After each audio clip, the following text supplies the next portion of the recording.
Hello everyone. So in the last lectures we discussed about phase transformation due to shock wave propagation. So in today we will start a new topic. So this is experimental techniques to produce dynamic deformation. We have already discussed a few techniques earlier like split Hopkins and pressure bar. So now we will discuss little details about these techniques. So we have even discussed about different strain rates. So here in this slide is increasing order of strain rate. I will write epsilon dot for strain rate.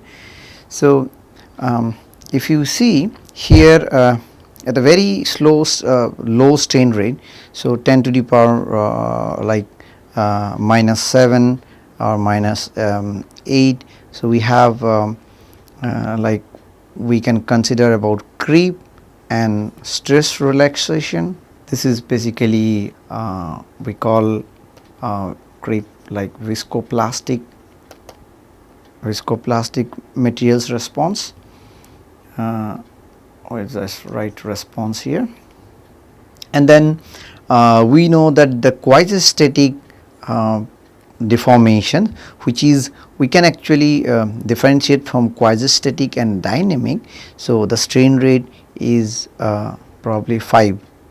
This is second inverse. As you know, the strain rate unit is second inverse, reciprocal of second. So if it is less than 5 per second, and then we are classifying it as quasi-static, and then if it is higher than that, we are saying that dynamic. So there are different subdivisions of dynamic. So for quasi-static test, we know that hydraulic, servo hydraulic or screw driven testing machines, we know these universal testing machines so can be found. And so this, as you know, that the quasi-statics we have static equilibrium.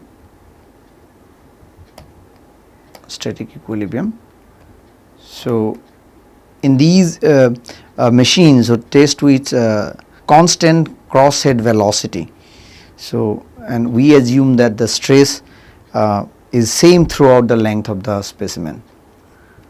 Stress same throughout the length of the specimen.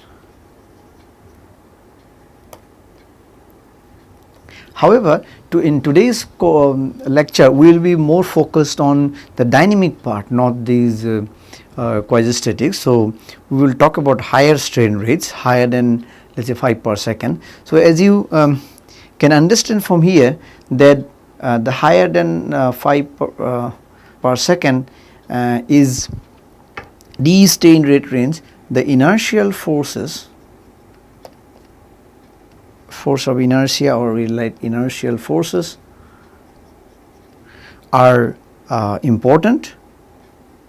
These are important, or effect of inertial forces is significant, and below that strain rate inertial forces are negligible.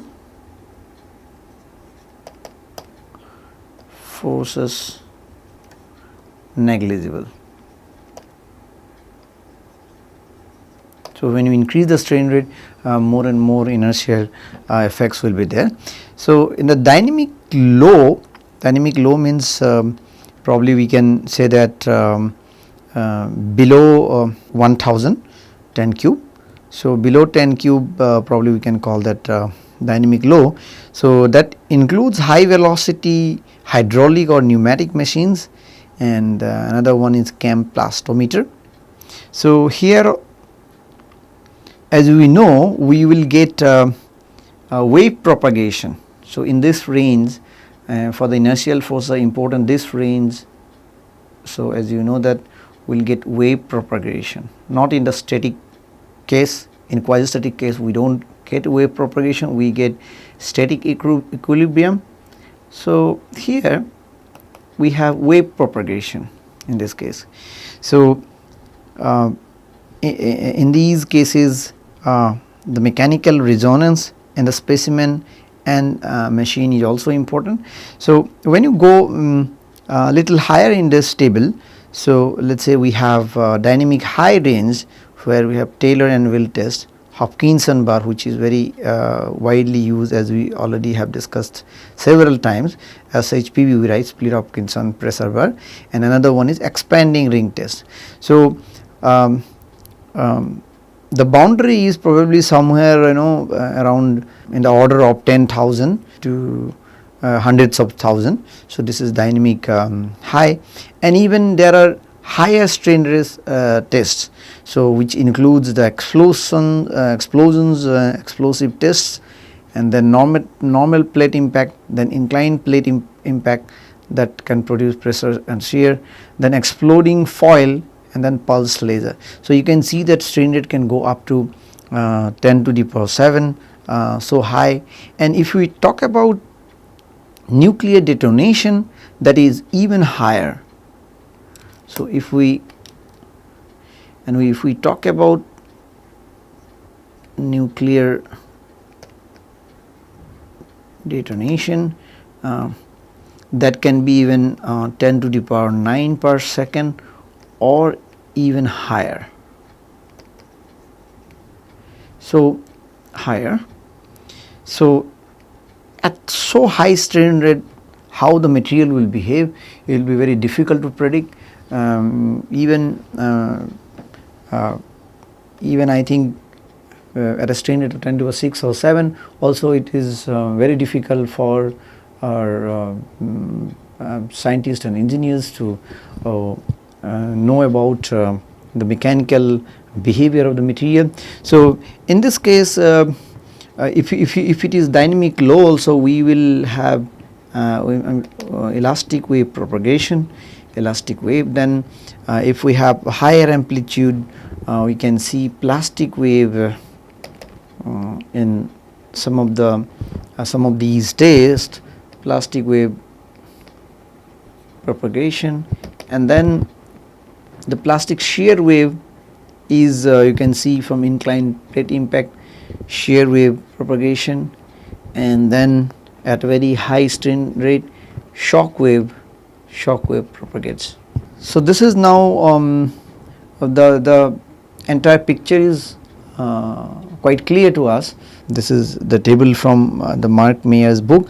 So, we have the boundary 5 per second, and we are differentiating that this is dynamic on the top of that strain rate and quasi-static on the bottom, quasi-static.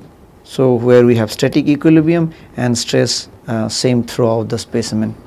So, now we will discuss few of these tests, few of the commonly used tests, and also we will go through how we measure the strain rate. So, in the very beginning, in the initial lectures, we discussed about the calculation of the strain rate. We will again repeat these discussions. So, to calculate strain rate, which we will represent by epsilon dot. So, here you can see a tensile specimen,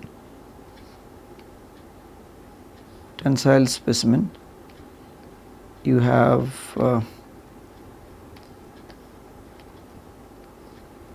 we are using a UTM machine at high speed.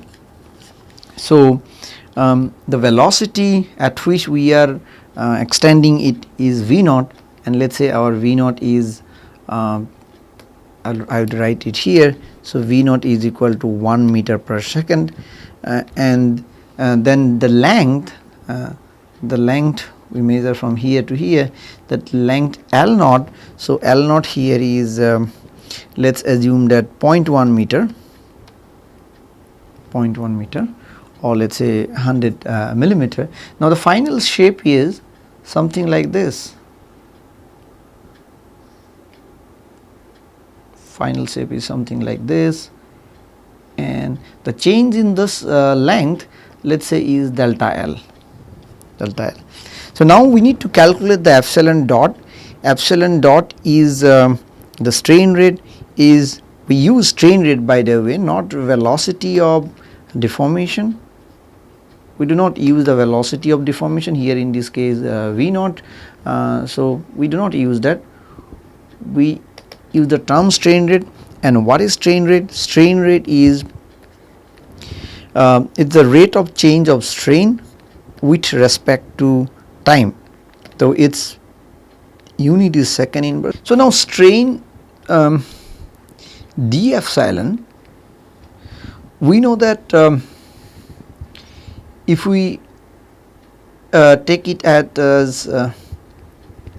time t equal to t2, so the strain is epsilon 2, and then time t equal to t1, let us say strain is equal to epsilon 1.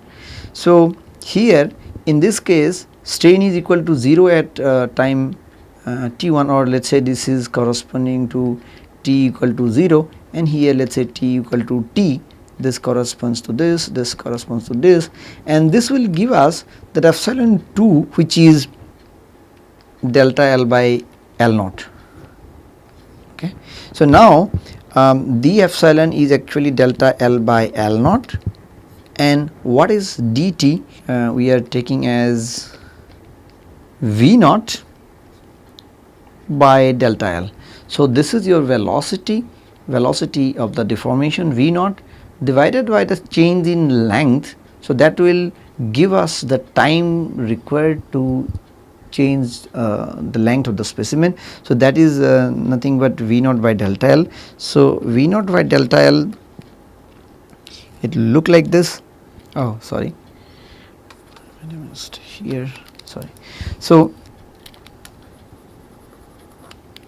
we so now what is dt? The time required for the specimen to have these delta L change in length will be equal to delta L by V naught. V naught is this velocity of the formation. So now this dt expression we will put it here. So that will give us, as you can understand, this delta L will cancel out, that will give us V naught by L naught, and that means from here V naught equal to 1, L naught equal to 0.1, that will give us 1 divided by 0.1, and as you know V naught which have meter per second, 0.1 is meter, so that will give us 10 per second. So our strain rate in this case for this tensile test is 10 per second. So that is the strain rate, but there can be some other examples where the calculation of strain rate can be little different. We need to show you that calculations, how we do that. So this is the case, that is a high velocity projectile. This is a projectile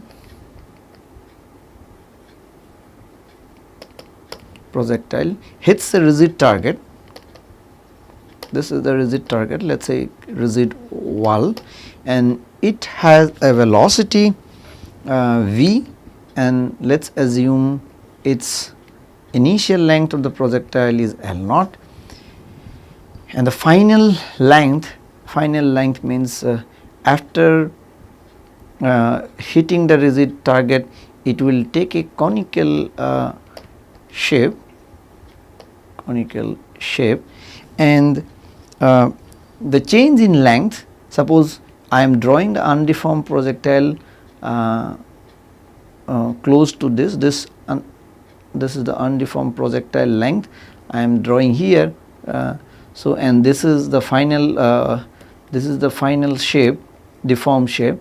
So this delta L is the change in length of the projectile.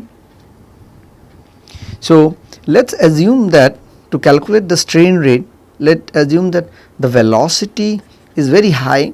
Let us say the projectile is moving at 1000 meter per second, and L naught, the initial length of the projectile, let us assume it is 5 centimeter, or let's say 0.05 meter, and then delta L is, let's assume, half of it, 0.025 meter, or we can call the 2.5 centimeter.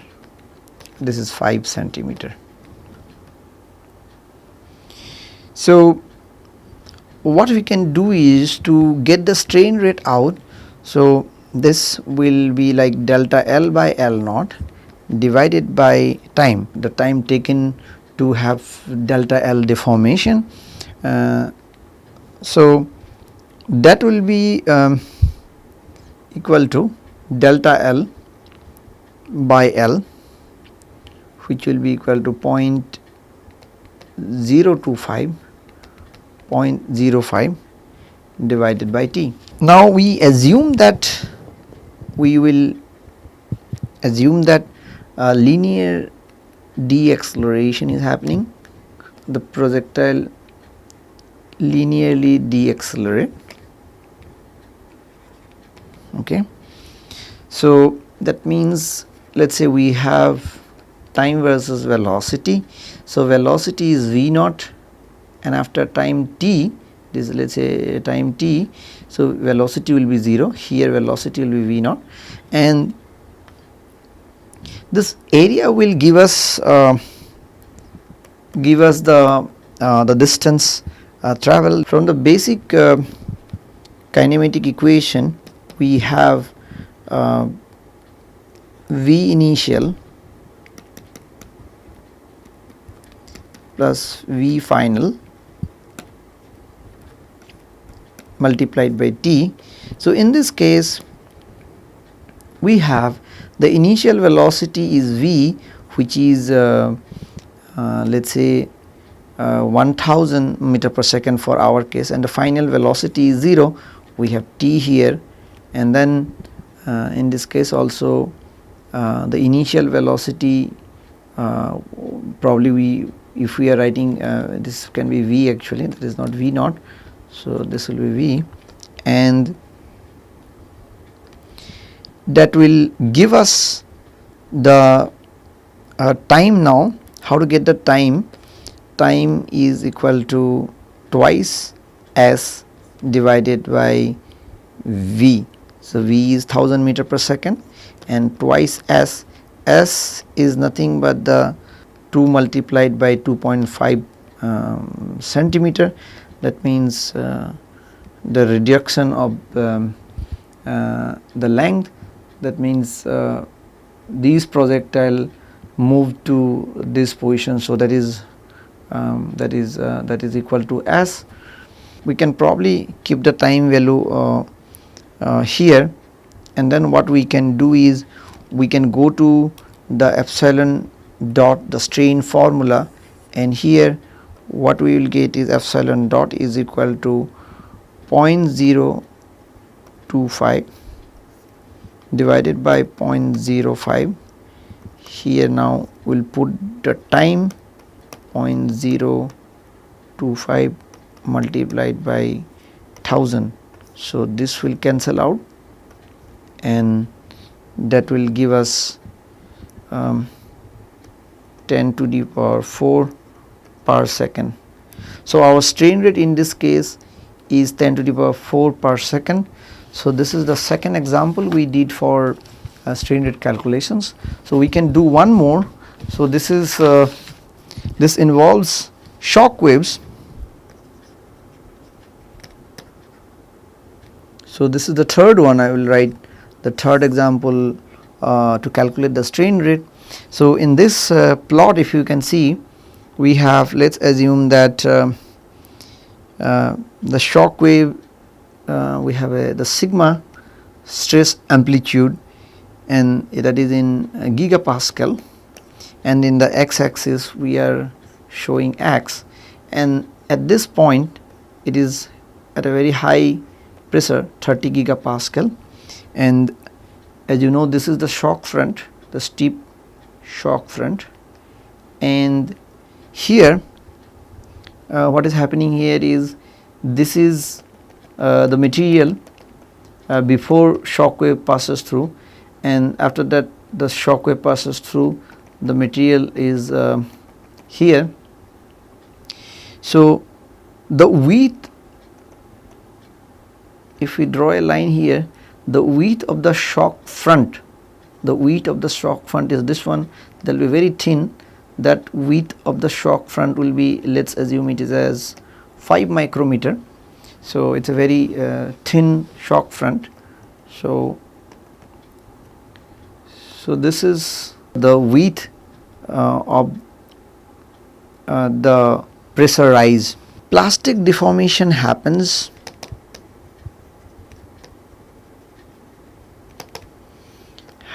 during the rise of shock wave, and as you know that the width of that rise zone is very small, we can assume it to be 5 micrometer, and this rise time of the shock wave and the reduction of volume will determine the strain rate. So if you want to know the strain rate, so that rise time, the time required to for the pressure rise from here to here, so the pressure rise time, and also the time also the volume reduction or volumetric strain will give us the strain rate, or otherwise we can draw it like this. So these two will give us the strain rate. Now you will see from our table 4.1 in our Mark Mayer's book, you can see that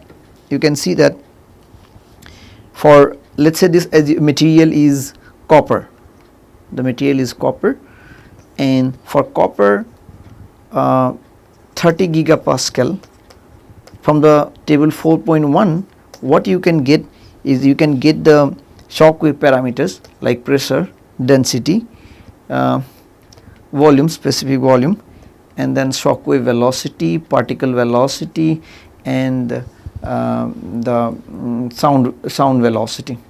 So now what we need here is we need the shock wave velocity and V by V naught, the specific volume.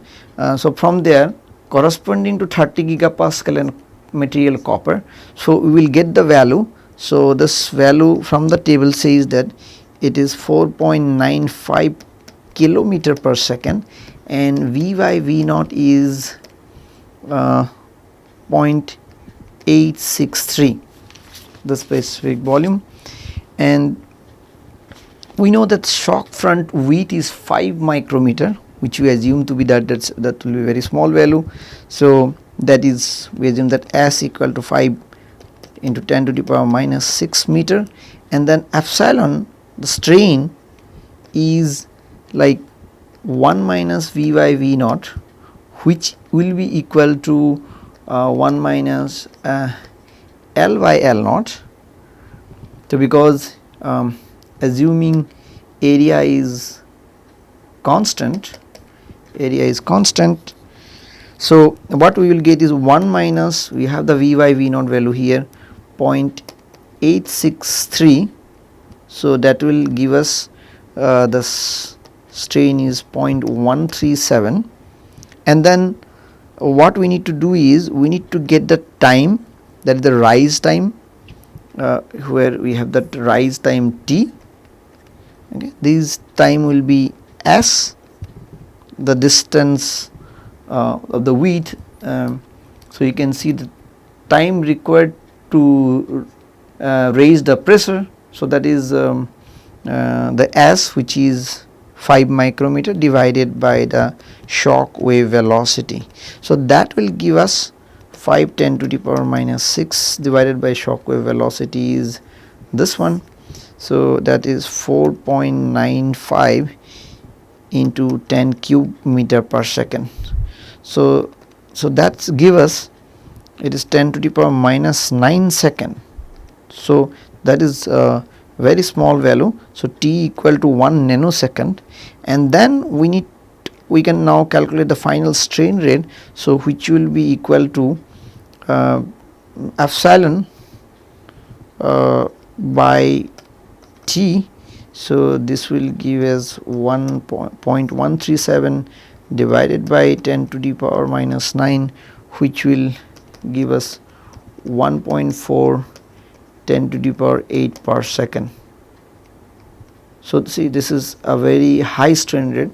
If you want to go back to our earlier table, so you can see that 10 to the power 8, as we told, that at a very high strain rate the shock wave can form. So we are discussing about the experimental techniques for dynamic deformation. The history goes back to 1905.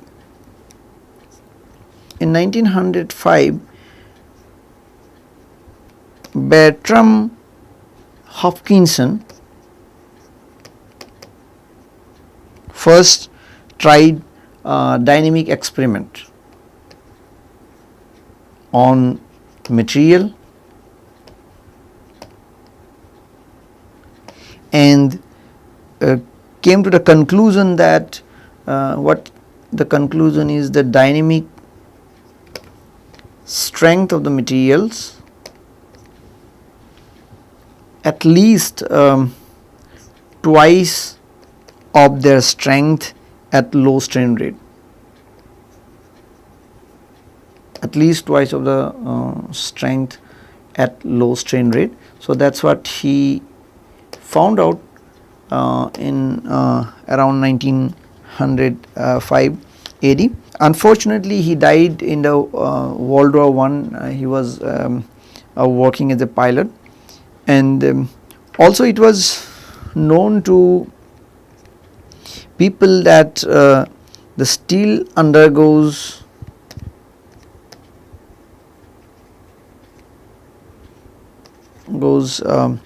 ductile to brittle transition.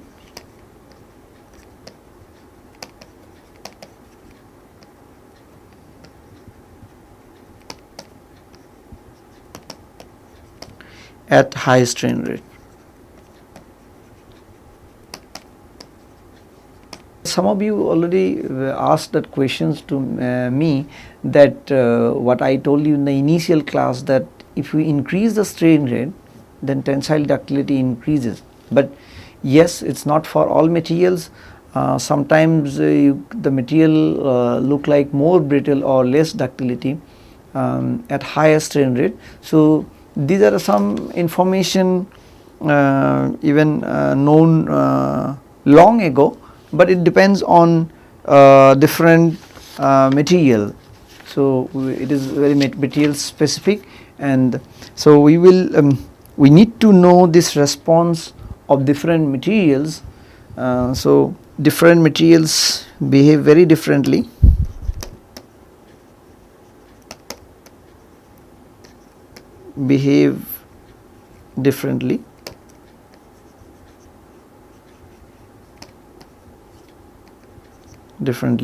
Also the strain rate dependence of flow stress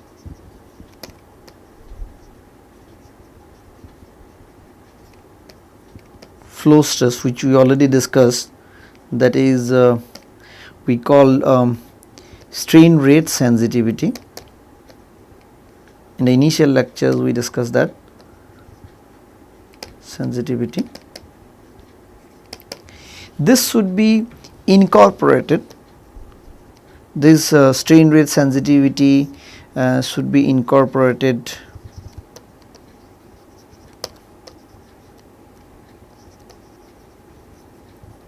in computational calculations, computational codes. So for example, very commonly used plasticity model, what people use for high strain rate calculations is Johnson-Cook equation, or we would better call Johnson-Cook plasticity model. That will see how the constitutive behavior looks like is sigma effective sigma naught plus B epsilon effective to the power n, thus it is not ended here. So, this is 1 plus C natural logarithm of strain rate 1 minus T star to the power m. So, here sigma naught B C N and M are material parameters. That means they are specific to materials. So, different materials have different material parameters. So, these parameters allow us to get the a relationship, that is the constitutive relation, that means the stress dependence on strain rate and temperature. So, what you can see here in this plasticity model or Johnson-Cook model, it has all strain rate and temperature terms, and sigma effective and epsilon effective are the effective or equivalent values, and T stars are actually normalized temperature. That is why we have used superscript star.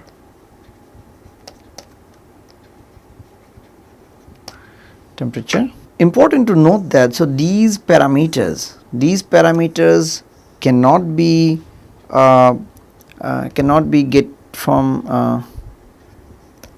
obtained from first principles. So, we cannot calculate those without doing any experiment. So, these are experimentally found out. Experimentally determined. So, these parameters they cannot be obtained from first principles. So, that we should take care of that. So, for different materials will behave differently, that we need to do some experiments, let us say split Hopkinson pressure, then we see the response of the material, how it deforms at different strain rates. So, from that we can get these material parameters out, and then we can do use those parameters into computational codes, and then get the correct, or we can approximate the predictions of the material behavior from the computational code. So, now we will see some materials behavior here. Let us say if we talk about different materials. So, in these two plots I will show you different material. These are stress strain curves, stress strain, let us say stress and strain. Here is also stress and strain. So, this is stresses in this has it in KSI is the unit here. So, KSI is the unit, and here strain, as you know, this is without any unit, but we have 10 to the power minus 2 here multiplied with all this scale. So, now if we talk about the this first plot, so we have let us say 20, 40, 60, 80, 100, 120. So, for aluminum 7075 material, aluminum, I will write that about the material, but let us see the plot. So, it will look like something like this. So, this is the material is aluminum alloy, and it is 7075 T6. T6 shows the heat treatment condition, but 7075 is the basic material nomenclature designation for this particular aluminum alloy. So, it looks, the stress strain curves looks like this, But when you have a so this is at particular strain rate, let's say it is at strain rate 0.03 per second, epsilon dot is 0.03 per second, and if you increase the strain rate, let's say 4 per second, epsilon dot is let's say 18 per second, and then epsilon dot is 560 per second. So these are the experiment done by in the reference Maiden and Green. It's a very old experiment in 1966. So what they found is all the curves for all different strain rates, they found not much difference. There is no significant difference, and all the curves are very close to each other. So that means this material is strain rate sensitivity is not high, and it is almost negligible. But in the other case, this material is titanium 6%, aluminum 4% vanadium.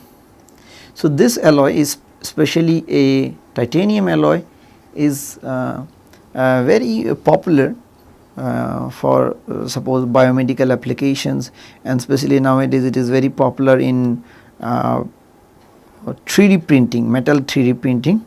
So they use this material. So now let's assume we are drawing a stress strain curve, for let's say a strain rate 0.004 per second. That's a very slow strain rate, quasi-static range. And then let's say if we increase the strain rate a little bit, it will show a different behavior. This is strain rate 0.08 per second. We have it is increased to, let's say maybe 20 times.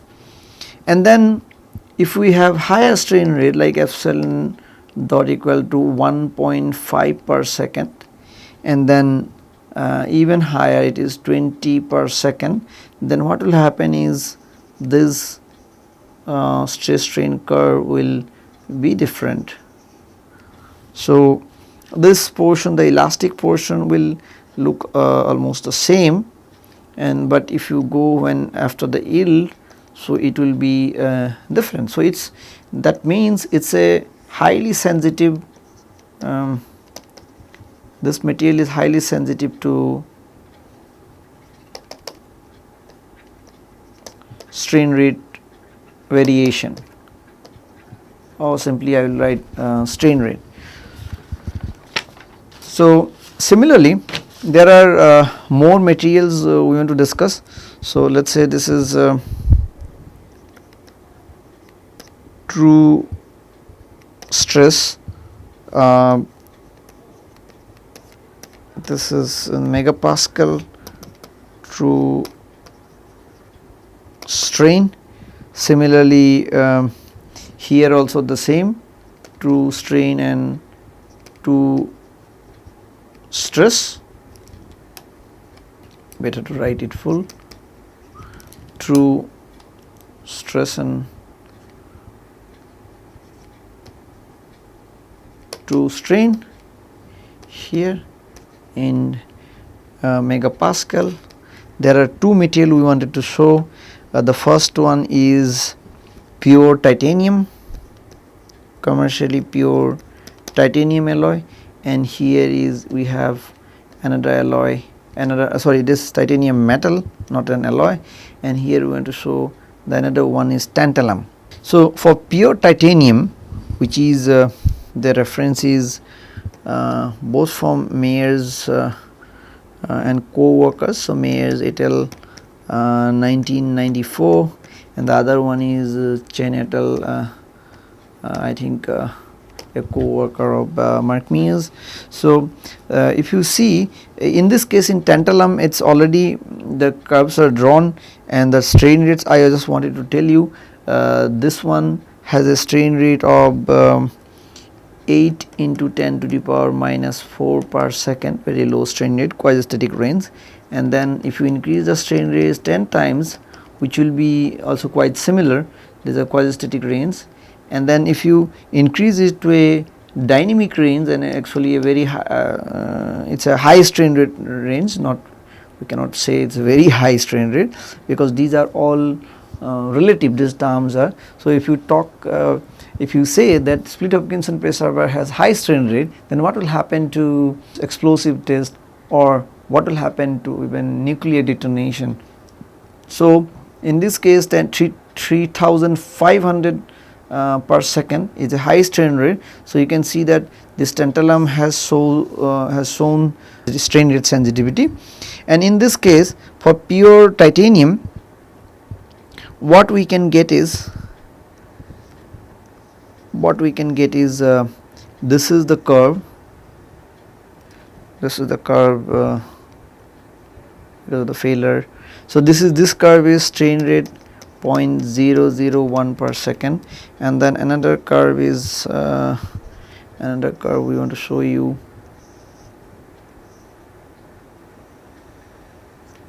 This has epsilon dot 3.9 per second. Then two more curves, 5500 strain rate, this will show some fluctuation, 5500, this has epsilon dot is 5500 per second, and then another one is even higher strain rate.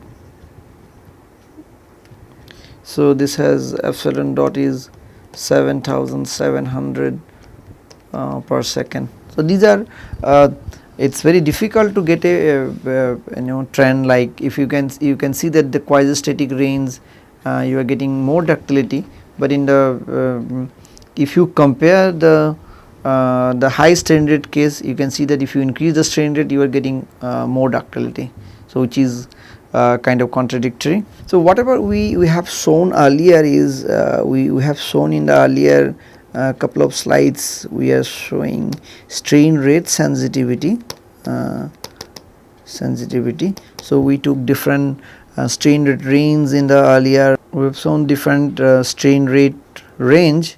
So 10 to the power minus 3 to 10 to the power 3 per second, whatever we shown in the earlier cases. But we should understand these materials are very different in structure. If you see especially the crystal structures, as you can understand, we have shown about aluminum alloy, but basic aluminum has an abscisic structure. Then we talked about titanium has a hexagonal closed packed crystal structure, and then tantalum Ta has a BCC structure. So the plastic deformation, as we will discuss in the later part also, it depends on the crystal structures that you have probably studied in your BTech material science course. So so different materials basically will behave differently. We need to get the material parameters out from the experiments. Let's say from split Hopkinson preserver, and you now understood that those material parameters cannot be calculated from the first principles. And so this curve, what we want to show you in this slide, is from a reference Clifton's group. Clifton, this is a reference from 1983. What this report says is, if you increase the strain rate at a very high strain rate value, so this is strain rate, by the way, sorry, this is shear strain rate,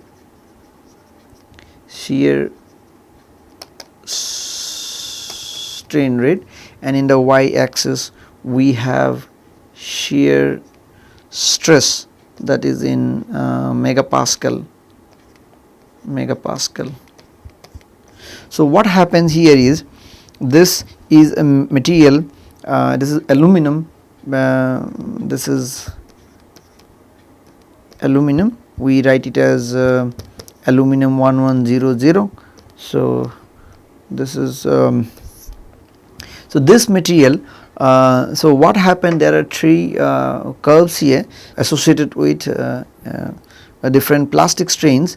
Let us say the first curve, the first one corresponds to a plastic strain gamma, that is 0.05, and the second one is gamma equal to 0.1, and the third one is gamma equal to 0.15.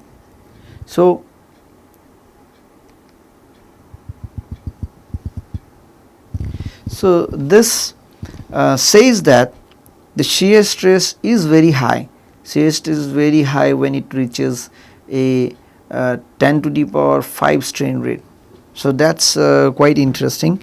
So that means that the profound effect on the computational predictions of very high velocity projectiles or shaped charges and other high strain rate events.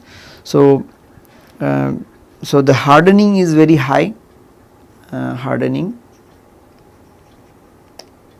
increases to a very high value. We need to understand here the first thing is the plastic deformation mechanism, how the deformation process is happening. It changes, let us say it changes from fully isothermal to fully adiabatic.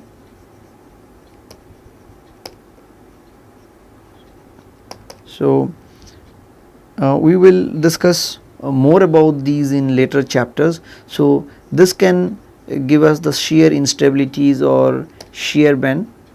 So we will discuss this in the later chapters. So and also second thing is the constitutive models, that constitutive relations need to be modified to models like we have shown the Johnson-Cook model. Constitutive models are